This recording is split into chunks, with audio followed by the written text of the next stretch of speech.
Welcome students. अब हम देख रहे हैं क्वेश्चन नंबर 5 फ्रॉम एक्सरसाइज 3.2। इस क्वेश्चन को समझने के लिए हमें वेरिएबल्स किस किस चीज़ के लिए कौन से वेरिएबल देने हैं वो देखना बहुत इम्पॉर्टेंट है। ओके, कन्फ्यूज़न वाला क्वेश्चन है लेकिन क्वेश्चन को बहुत ध्यान से समझना है। Half the perimeter of a rectangular garden. आप एक रेक्टेंगुलर गार्डन इमेजिन करते हो। ओके, एक आपने गार्डन लिया, रेक्टेंगल शेप लिया। रेक्टेंगल शेप में एक गार्डन है जिसमें ये कहा जा रहा है कि हाफ द पेरीमीटर। तो आप इसको यहाँ पे सिचुएशन को लिख लेते हो कि half of perimeter whose length is 4 metre more than its breadth. उसकी लेंथ और ब्रेथ के बीच में रिलेशन दिया है कि length is 4 more than breadth. Length is 4 more than breadth, ये एक इक्वेशन दी हुई है। इज़ 36, तो इज़ 36 क्या है? Half the perimeter of rectangular garden. Half of the perimeter is 36। बीच में ये इंफॉर्मेशन और दी हुई है आपको कंफ्यूज करने के लिए। So half the perimeter is 36। Perimeter कितना होता है रेक्टेंगल का? आप जानते हो 2 × L+B।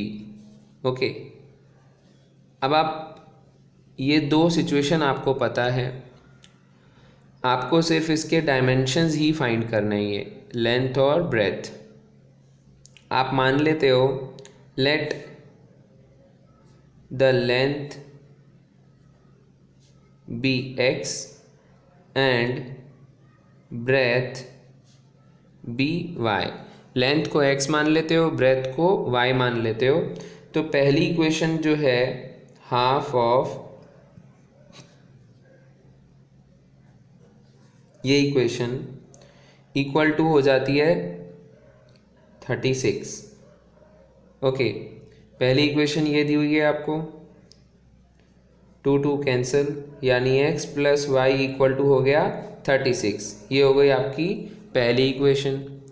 अब ऐसे ही जो दूसरी इक्वेशन दी है, लेंथ हमने x मानी हुई है, लेंथ x = 4 + ब्रेथ यानी 4 + y, ये हो जाती है हमारी दूसरी इक्वेशन। हम दोनों इक्वेशंस के लिए x और y में अब कोऑर्डिनेट्स निकालेंगे। ओके, और वो कोऑर्डिनेट्स के लिए हम एक टेबल बना लेंगे। अब आप x और y की ऐसी वैल्यूज़ फाइंड करेंगे जो इस इक्वेशन को सेटिस्फाई करेंगी।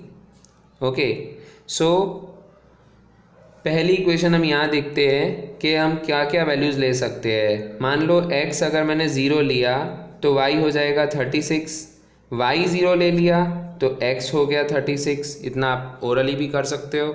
x अगर मैं 0 ले रहा हूँ तो y 36 हो गया, y 0 ले रहा हूँ तो x 36 हो गया।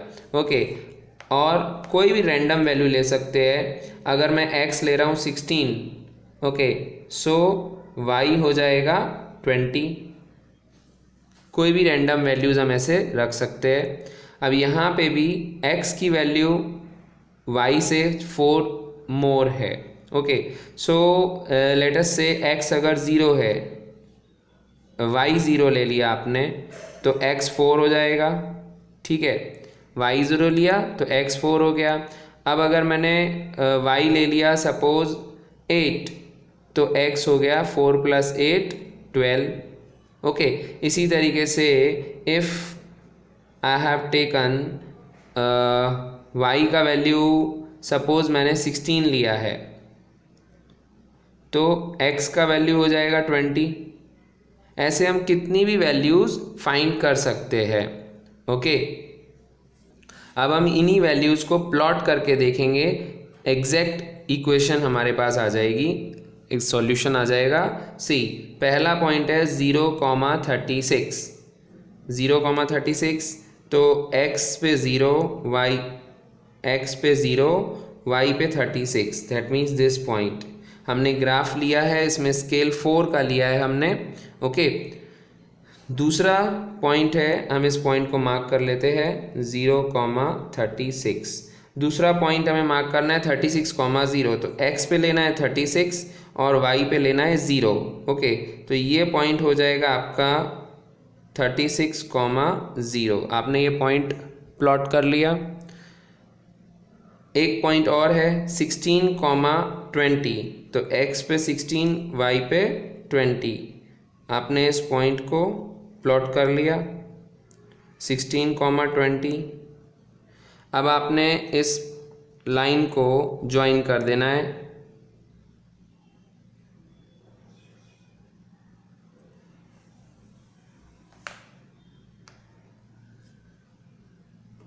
ओके, अब दूसरा लाइन के लिए हम लोग दूसरी लाइन के लिए पॉइंट्स को प्लॉट करते हैं। सो दूसरी लाइन में क्या है, x 4 y 0, x पे 4 है, y पे 0 है, यानी ये पॉइंट हुआ।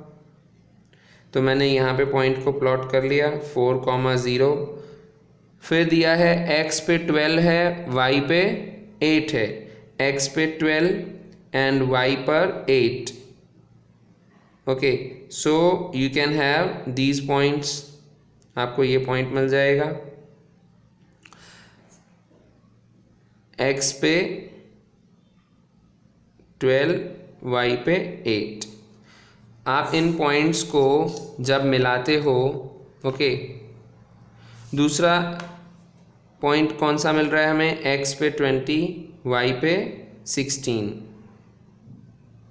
x पे 20, y पे 16, 20, 16। ठीक है, तो हमने ये 3 पॉइंट्स को जब एक लाइन में प्लॉट किया,